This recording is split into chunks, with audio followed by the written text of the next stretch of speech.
En el encuentro de hoy vamos a intentar abordar en forma descontracturada la idea de sistema, de subsistema y la idea de condicionante. Epa, epa, ¿qué hace este muchacho acá? Eh, ¿Habrá venido de alguna facultad del bosque, de veterinaria, o a lo mejor estaba cerca del patrón? Bueno, eh, está infiltrado, no lo molestemos, más tarde lo podemos volver a visitar. Ustedes saben que el concepto de sistema es un concepto que viene no desde las ciencias exactas o desde la arquitectura, viene de la biología. Ustedes van a ver más adelante en la carrera que esta idea de la relación entre las cosas, esto es, que nada tiene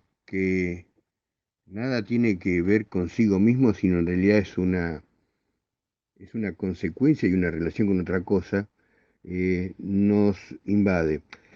Este tema que nos hace que estemos alejados, que nos estemos teniendo que visitar por imagen, por computadora, por el aire, tiene que ver con eso. La pandemia básicamente dice que hoy las velocidades no se miden en kilómetros, se miden en tiempo, en aviones, en relaciones, en acuerdos comerciales. Es otro mundo. Por eso nosotros decimos que es un conjunto de reglas o principios sobre una materia que racionalmente están enlazados entre sí, o conjunto de cosas que ordenadamente contribuyen a un determinado objeto.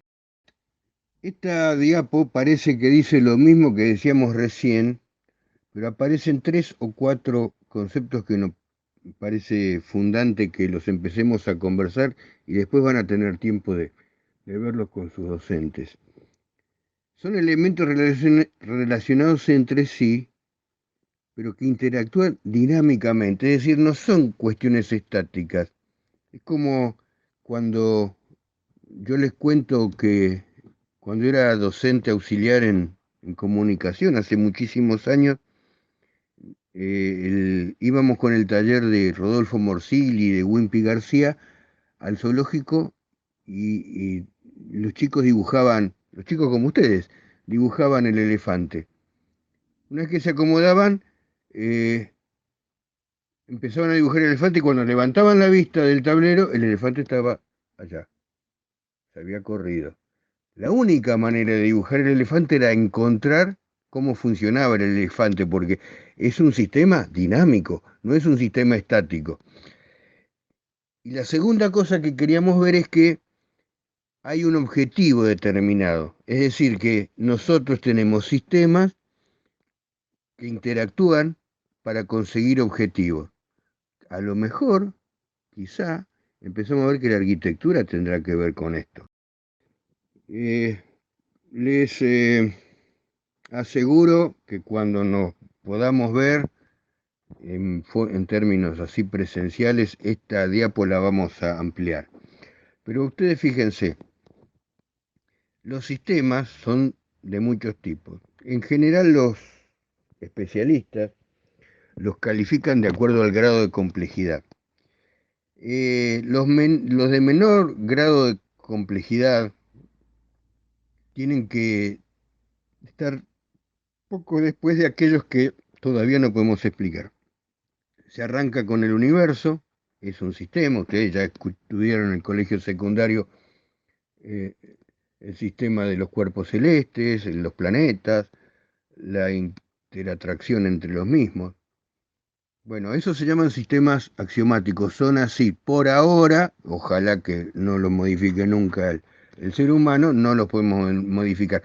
Un poquito después vienen los sistemas mecánicos, son sistemas como los que entendemos hasta el siglo XIX, que son muy perfectibles y por poner en casos como un sistema es un reloj fuera de hora. Eh, Interactúan las piezas, ahora cuando le agregamos el tiempo ya es un sistema más complejo. Entonces tenemos en un gradual crecimiento los sistemas naturales, que son desde primero los vegetales unicelulares hasta los vegetales multicelulares, después vienen los animales, hay sistemas artificiales, pero al final de todo, que es más o menos donde está la arquitectura, aparecen los sistemas sociales, que son integrados por personas que a su vez son sistemas en sí mismas, cuyo objetivo tiene un fin común. En el medio de esto aparecen las culturas, los condicionantes. Entonces la arquitectura es un sistema harto complejo, y por idea, por ahora, como idea de sistema complejo, pongan ustedes en la cabeza un sistema que agrupa muchos sistemas más pequeños adentro, que podríamos llamarlos subsistemas, que son parte del mismo. Por ejemplo, la construcción dentro del sistema de la arquitectura. Pero si nosotros nos empezamos a situar, vemos que tenemos a nosotros, la arquitectura, el espacio, la idea de la totalidad y la parte. Del todo a la parte, pequeños subsistemas, a su vez a veces sistemas en sí mismos, que integran un sistema muy grande, básicamente que resuelve algunas cuestiones que hacen a la vida del hombre. Esto queremos que ustedes, este dibujito lo hicimos hace ya muchos años, nos acompaña y yo particularmente los quiero bastante porque tiene el centro donde queremos que esté el centro. El centro es la gente, nosotros, y dentro de la gente y nosotros el plural que significa familia. Hoy con la pandemia ustedes lo están viviendo. Creo que la mayoría de nosotros daría mucho de lo que a veces cree que es importante por poder abrazar a los hijos, a los que tienen papá, a los papás, a los seres queridos, eh, eh, a nuestras mascotas.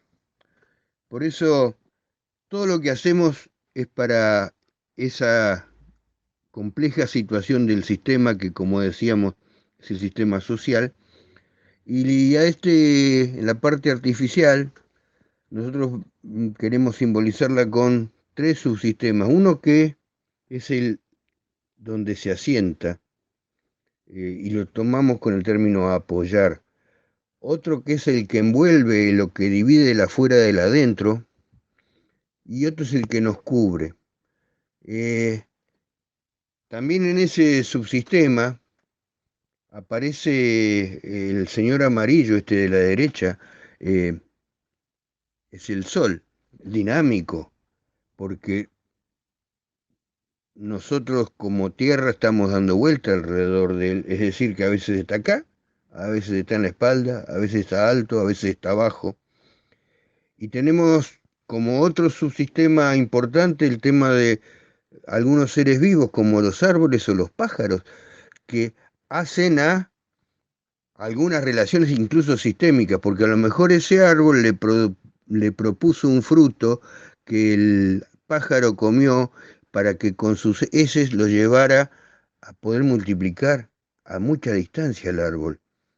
¿Cómo llegó a esa complejidad la humanidad? A veces nosotros pensamos que más que progresando estamos regresando porque nos dedicamos a que haya menos pájaros y menos árboles. Y decíamos, esta idea de apoyar. Todos nosotros podríamos dibujar, creo, eh, la parte de arriba de los animales.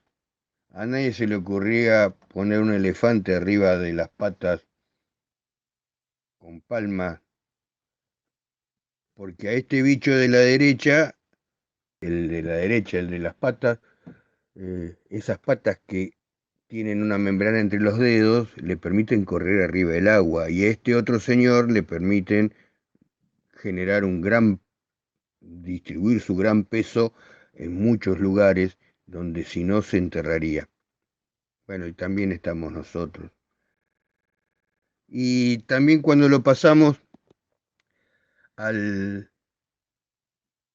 al plano de cómo sostengo, empieza a aparecer una idea de columna, de peso, de transiciones, del lugar donde una parte plana se transforma en una parte que lleva las cargas hasta el piso, porque así como un bebé descubre a los 6 meses cuando se le cae el chupete que lo busca en el piso y no en el aire, porque descubrió que ya las cosas caen, nosotros tenemos que llevar estos pesos o a los pies o a los pies de nuestras construcciones que se llaman bases. Cuando hacemos referencia al concepto de envolver, podemos utilizar como analogía la indumentaria que usamos en las distintas épocas del año y para las distintas actividades que podemos desarrollar. Seguramente nosotros tenemos la posibilidad de ir modificando las características de esa indumentaria, de acuerdo a las diferentes condicionantes climáticas y según las actividades que hemos pensado desarrollar. La envolvente en la obra de arquitectura, al igual que la indumentaria, son los elementos que nos protegen y nos separan el interior del exterior. Las obras de arquitectura, a diferencia de nosotros, no pueden mutar esa indumentaria y no se pueden desplazar a la sombra o al cobijo de otro elemento. Seguramente este es uno de los motivos por el cual las envolventes tendrán que responder a las principales condicionantes climáticas del lugar donde va a estar emplazada la obra de arquitectura. También podemos considerar como una parte importante de la envolvente a las aberturas, al tamaño y a los diferentes sistemas de aperturas con las que las vamos a diseñar. Hemos tomado como ejemplo una obra del arquitecto Daniel Almeida Curt, ubicada en la calle 48, entre 6 y 7, en el cual en la fachada se destaca la resolución de un cerramiento de madera plegable, el cual se ubica cubriendo cada uno de los pisos, dándole un carácter único a todo el plano vertical y transformándose en un elemento que lo unifica y lo protege, de acuerdo a las condicionantes climáticas y a los diferentes usos que se le quiera destinar. Si nos referimos al concepto de cubrir como parte superior que nos protege, estas, de manera similar a las envolventes, estarán relacionadas con las condiciones climáticas del lugar. Un día de lluvia, por ejemplo, seguramente vamos a utilizar paraguas para protegernos, mientras que un día de sol buscaremos protegernos de los rayos solares. Si vamos a la playa, probablemente podamos protegernos con una sombrilla o un sombrero, mientras que la utilización de estos elementos nos van a ayudar a mejorar nuestro estado de confort físico. En los edificios que tomamos como ejemplos, podemos ver distintas respuestas a una misma función, la de tener que cubrir. Las características del clima, el uso y la función seguramente son parte de las condicionantes que tuvieron en cuenta los proyectistas a la hora de resolver el diseño constructivo. El diseño de la cubierta seguramente va a influir en la habitabilidad del espacio interior que se está cubriendo. Un edificio funciona como un todo, un conjunto de subsistemas y elementos que se interrelacionan. Seguramente durante el desarrollo del trabajo práctico número 1 y como parte del trabajo de investigación dentro de la modalidad de trabajo, nosotros les sugeríamos algunas palabras claves. Dentro de ellas se encontraba la palabra condicionantes, la cual hoy vamos a comenzar a compartir y a desarrollar. Si nos referimos a las condicionantes, decimos que estas son variables que influyen en la resolución del diseño arquitectónico. Es importante tenerlas presentes a la hora de pensar en la resolución constructiva de los sistemas y subsistemas que conforman la obra de arquitectura. Seguramente las condicionantes nos van a presentar un desafío al momento de tener que resolver el proyecto constructivo. En este caso vamos a referirnos a algunas de las principales condicionantes de la obra de arquitectura. Podemos agruparlas en relación al clima, a las características principales del suelo, a la topografía del lugar y al contexto donde se va a desarrollar la obra de arquitectura. Las principales condicionantes climáticas que afectan a la obra de arquitectura, a la habitabilidad y al bienestar de los usuarios están relacionados de manera directa con las temperaturas, la humedad, el efecto de la radiación solar y los vientos predominantes, la nubosidad y las precipitaciones. Todas estas condicionantes las vamos a tener en cuenta a la hora de comenzar con el diseño constructivo. Si hacemos referencias a las condicionantes topográficas, nos podemos referir en este caso a las principales características de la composición de los distintos tipos de suelos, a la topografía como parte del entorno y a las distintas características geomorfológicas y sismológicas. Todas estas condicionantes las vamos a tener presentes desde las primeras decisiones proyectuales. Cuando hablamos de condicionantes contextuales y socioculturales, nos interesa hacer referencia a los factores geográficos, culturales, a los históricos y sociales, a las tradiciones y a las costumbres, a las ideologías y a las técnicas constructivas que junto con los materiales caracterizan a un sitio o a un lugar determinado, en el cual se desarrollará la obra de arquitectura. Por todo lo que les contó Juan, esta idea de sistema complejo, con los sistemas culturales que incorporan cuestiones etéreas como la ideología, o cuestiones concretas como los suelos, o ideas de las formas, o ideas de compleja situación entre realidades, a veces, como decimos, que se miden en micrones y realidades que se miden en abrazos. Vuelvo a una cosa que decíamos hace un rato, ¿cuánto daríamos poder abrazar a los que queremos ahora que estamos guardados?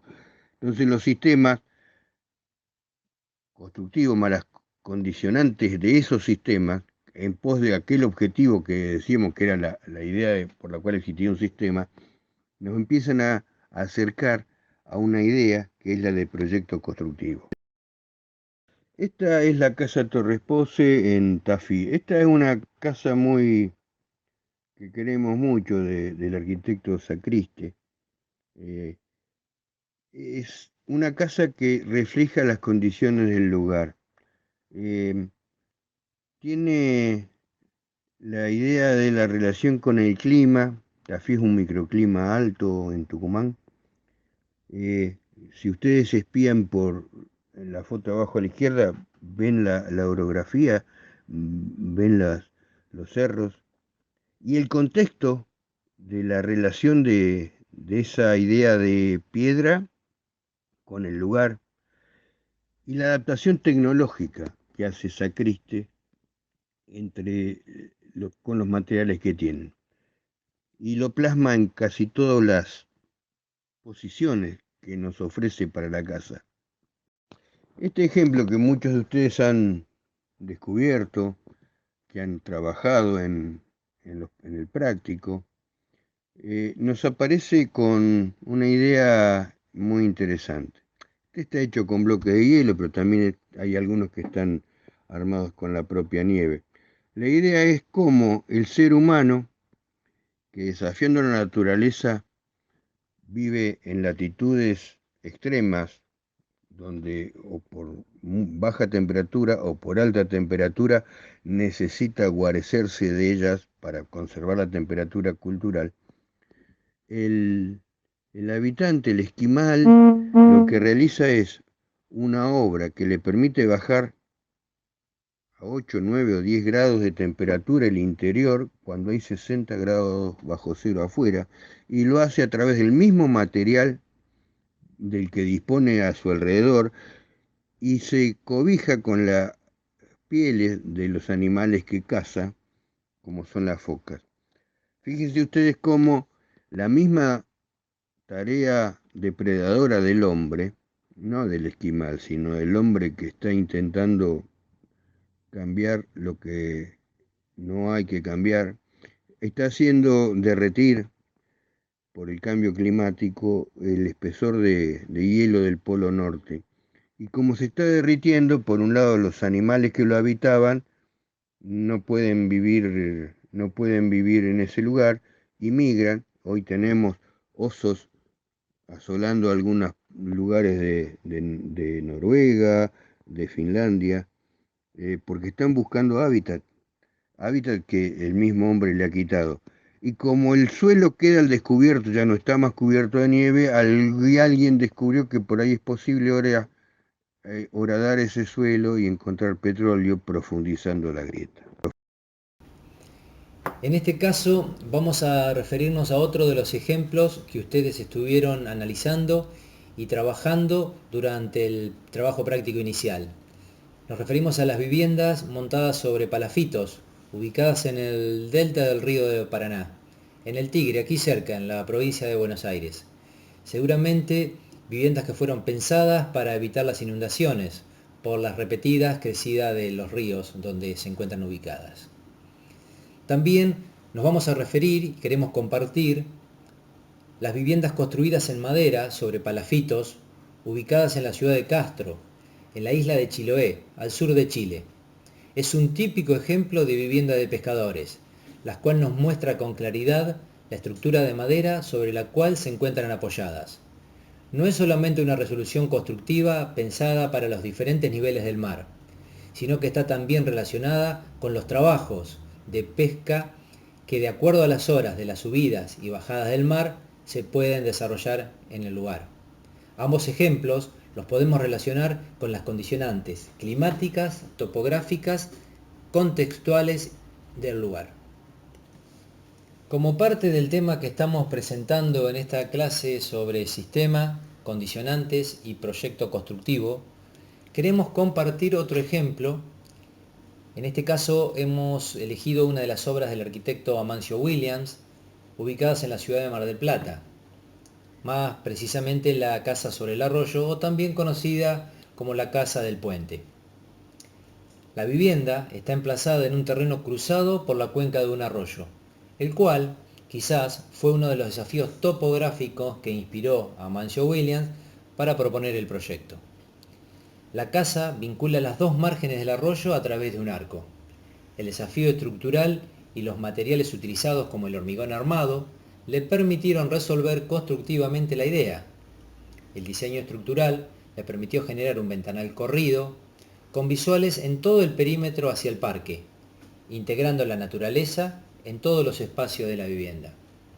Podemos vincular y relacionar a esta obra con los desafíos que muchas veces nos presentan las condicionantes topográficas, contextuales y tecnológicas.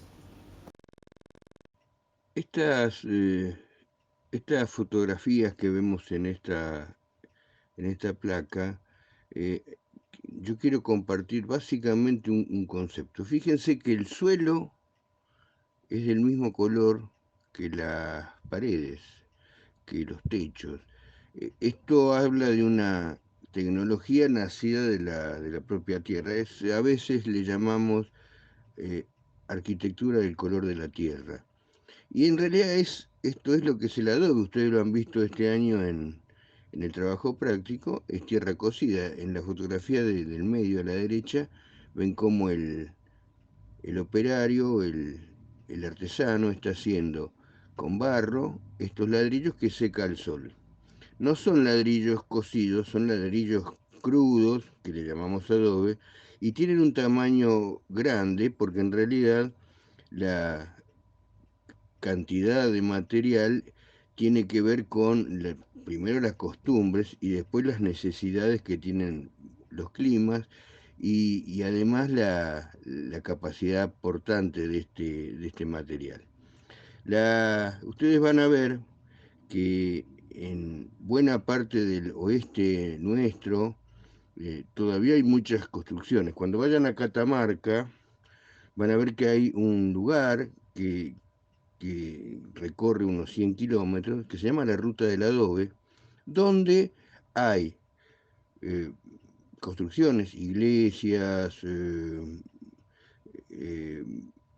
pequeñas construcciones, también lugares para realizar bautismos, que están desde muy antes de nuestra época, casi siendo partícipes de la conquista española, muchas de los 1700, todavía están en pie y conservadas. El clima la ayuda, ¿no es cierto? Al ser un material crudo, tiende a lavarse con las lluvias, entonces son lugares de poca lluvia, pero es una ruta bien interesante sobre la que en cualquier momento podríamos hacer una charla, porque tenemos muchas fotografías de ellas, pero que son las que están representadas en esta idea. Entonces, la tecnología tiene que ver con el contexto, ¿eh?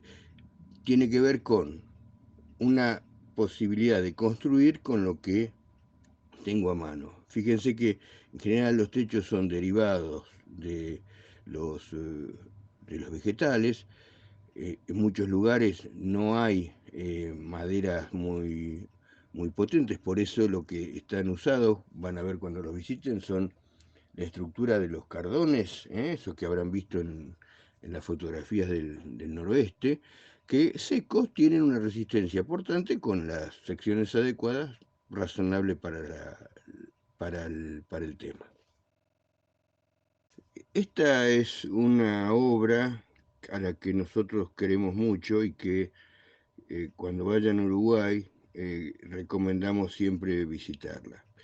Está en camino a Punta del Este, saliendo desde Montevideo, en una localidad muy pequeñita que se llama Atlántida. Y es una iglesia. Esta iglesia es de los años 50, el principio de los años 50, es decir, que está por cumplir 70 años de edad.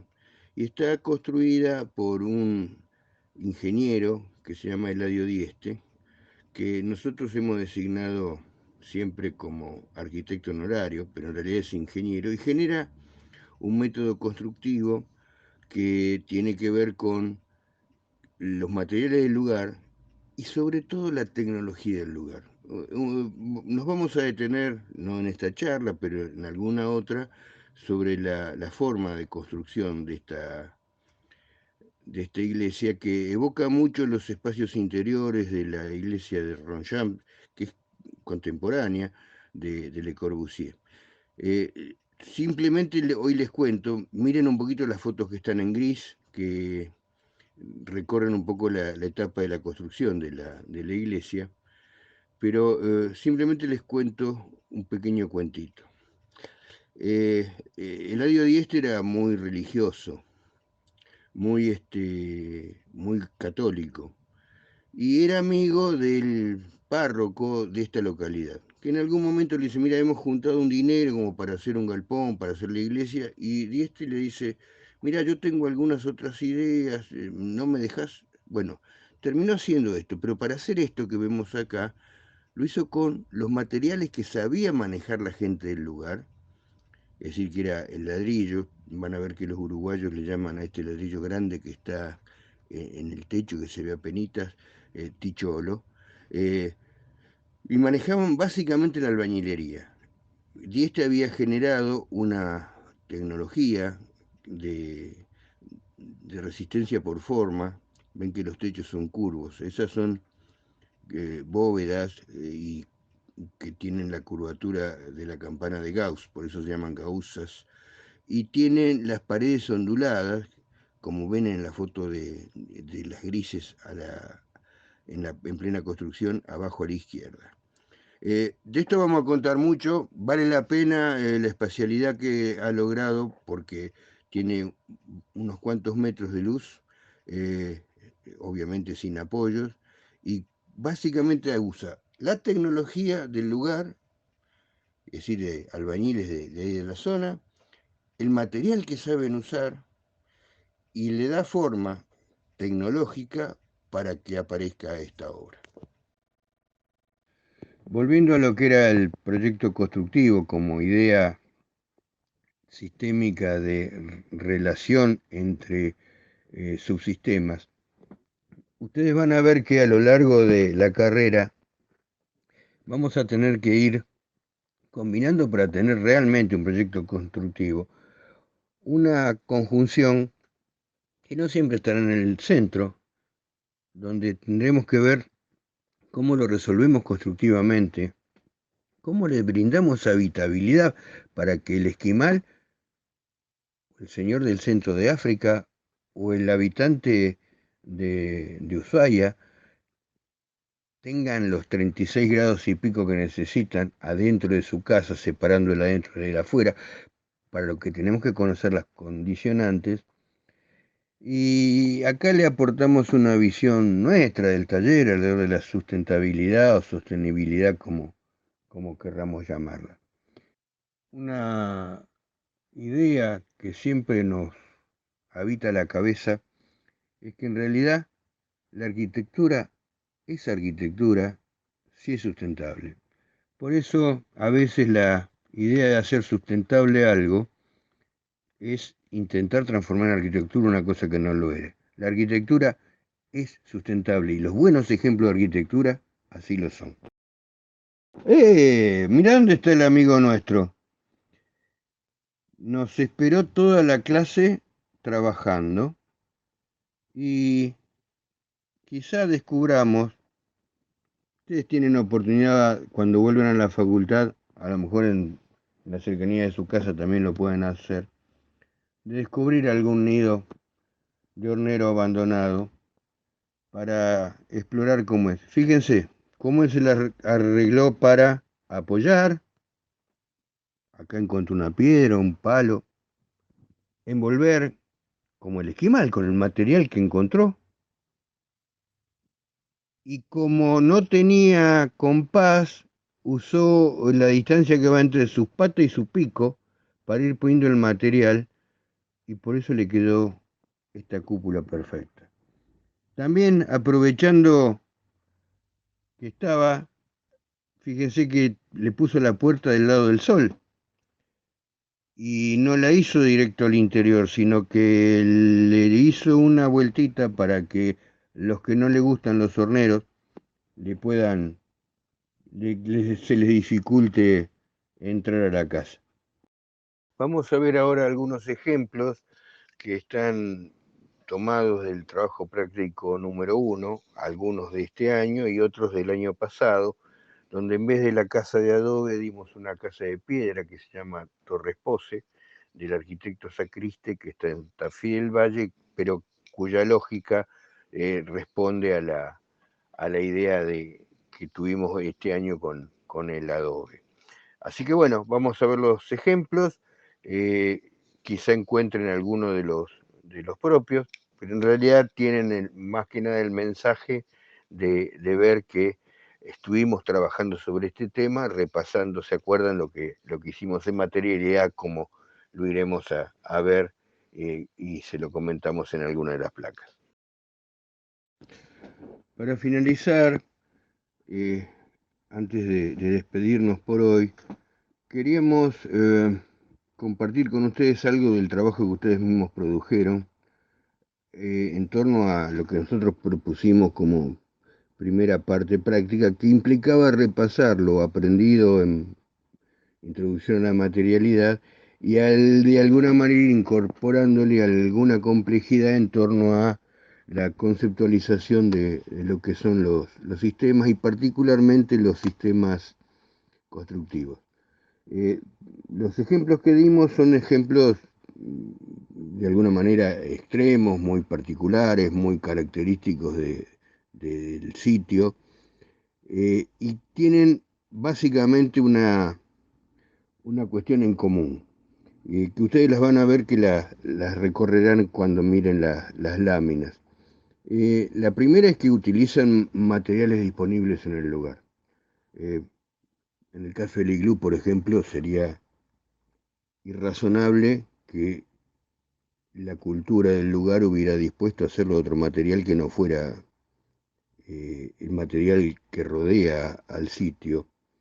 Lo mismo que la vivienda sobre palafitos, la vivienda del ligero, en principio utiliza el tronco del árbol para llevar al suelo firme que está debajo del agua, y después tendrá que encontrar una forma de materializar esa forma. Y lo mismo pasa con la casa Torres Pose, donde Sacriste reconstruye la constructividad preexistente en el lugar, que utiliza también la piedra del lugar. Entonces la materialidad, la cultura, la tradición, empieza a ser como una sola cosa. Ustedes ya van a empezar a ver que los compañeros empezaron a poder caracterizar, hay algunos gráficos de distribución de sistemas y subsistemas que obviamente lo habrán discutido con sus docentes, pero que implican empezar a tener un orden para ver en forma un poco más teórica cómo se desarrolla esta cuestión. Ahora, lo que nos interesaba también ver es que las situaciones tienen una misma característica que las une, las tres situaciones extremas. Como decíamos, utilizan materiales del lugar, lo que habla de poco transporte. Utilizan las formas que la cultura del lugar ha ido construyendo a través del tiempo. Habría que recorrer hacia atrás desde dónde vienen estas cuestiones, pero todas tienen algunas cuestiones que son inherentes a la materialidad, que implican llevar las cargas al piso, comprobar que el piso que recibe las cargas soporta la carga que está llevándose a él. Por otro lado, hay algunos principios físicos. Van a ver que es muy interesante en una de las láminas, así como nuestro hornero construyó su bóveda, que en el iglú no solamente aparece esta cuestión de cómo llevo el material del lugar y le doy forma y lo materializo. Fíjense que el esquimal lleva casi la misma idea que el hornero y yo creo que no lo conoce al hornero. Lo hace porque los dos toman la misma resolución para llevar las cargas al piso, pero además, así como el hornero no hace una entrada directa, el esquimal tampoco, porque los dos están viendo, el esquimal con más desarrollo intelectual, lo ventila, descubre que es mejor entrar desde abajo al iglú, eh, que los aires calientes suben, que lo pone del lado de los vientos para que los vientos dominantes no lo transiten. Esos vientos que también está descubierto en las láminas, que sirven para ventilar, para que la construcción renueve su aire y que además en algún caso se enfríe. Fíjense que en algunas de las láminas también aparecen los rayos del sol, que es nuestro elemento que nos genera calor. En síntesis, es bastante interesante cómo todos sus compañeros han conseguido, y pusimos estos ejemplos como paradigma, han conseguido relacionar la idea de la materialidad con ideas a veces preexistentes, a veces estudiadas, de comportamientos físicos, de comportamientos químicos, porque para evitar, por ejemplo, la pudrición de la madera, cómo unir las piedras. La idea es que ustedes empiezan a descubrir que este complejo sistema que implica construir artificialmente lo que nosotros denominamos estas cuevas artificiales donde no las había como para refugiarse, eh, es una idea que materialmente iremos aportando con el tiempo, incorporándole complejidad para ir comprendiendo desde la arquitectura cómo realizar espacios para que, como decíamos en alguna diapositiva más arriba, la gente viva como corresponde. Por último y finalizando la presentación de esta clase, queremos compartir con ustedes los distintos medios a través de los cuales podemos encontrarnos y estar comunicados. Y en Aulas Web podrán encontrar las clases teóricas, las guías de trabajos prácticos y las fichas de lectura.